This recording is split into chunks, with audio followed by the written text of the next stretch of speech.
Welcome back. In this section we will cover why we use Terraform over some of the other tools, some of the benefits of Terraform and its core features.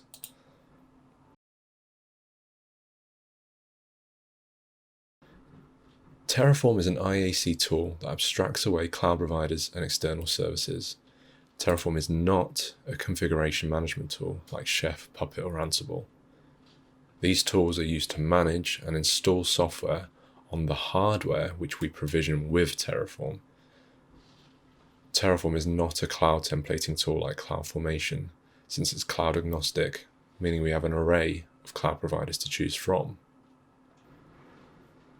Terraform is not a cloud templating tool like CloudFormation, since it's cloud agnostic, meaning we have an array of cloud providers to choose from.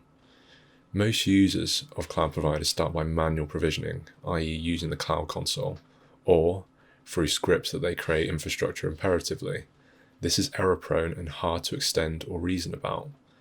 Terraform, conversely, is declarative. We literally just tell it we want 5 servers, and it goes and tries to provision that. If we try to increase those 5 servers to 15 servers using an imperative paradigm, we would first have to keep track of the 5 servers we created, and then ask it to create 10. Whereas Terraform is able to keep track of how many we created, we would just tell it, create me 15 servers. Done. One major benefit of Terraform is its ability to track and manage resources. And it also allows us to view the changes we plan to make via an execution plan before we make those changes.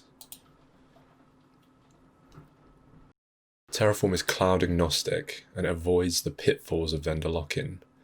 Being able to spread infrastructure across multiple clouds can increase fault tolerance by utilizing multiple cloud providers instead of just one.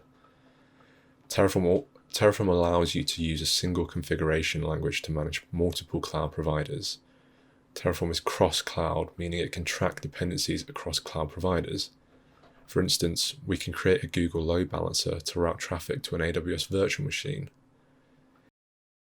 It's important to note that Terraform is not transparently portable, meaning you can't just change the Google load balancer to an AWS load balancer by changing its cloud provider name. Since each provider's resources are different, each provider will have a slightly different setup requirement and slightly different arguments for its resources. Terraform uses a data store called State to manage infrastructure.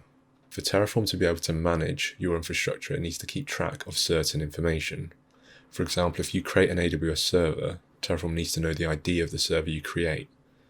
Therefore, Terraform State is used to map your real-world infrastructure to your configuration. Now, this is really powerful. Terraform can store metadata about the dependencies between resources, so it can create or destroy resources based on the state.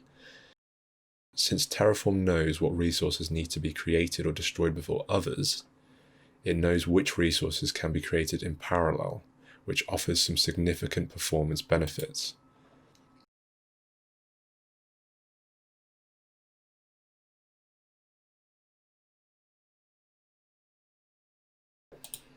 In summary, these 3 points are really important to remember for the exam. Terraform State allows Terraform to map resources from configuration files to the real world. It can keep track of dependencies and is performant since it can do things in parallel. In the next section, we will cover the basics of Terraform, how it works under the hood. Thank you for watching. See you soon.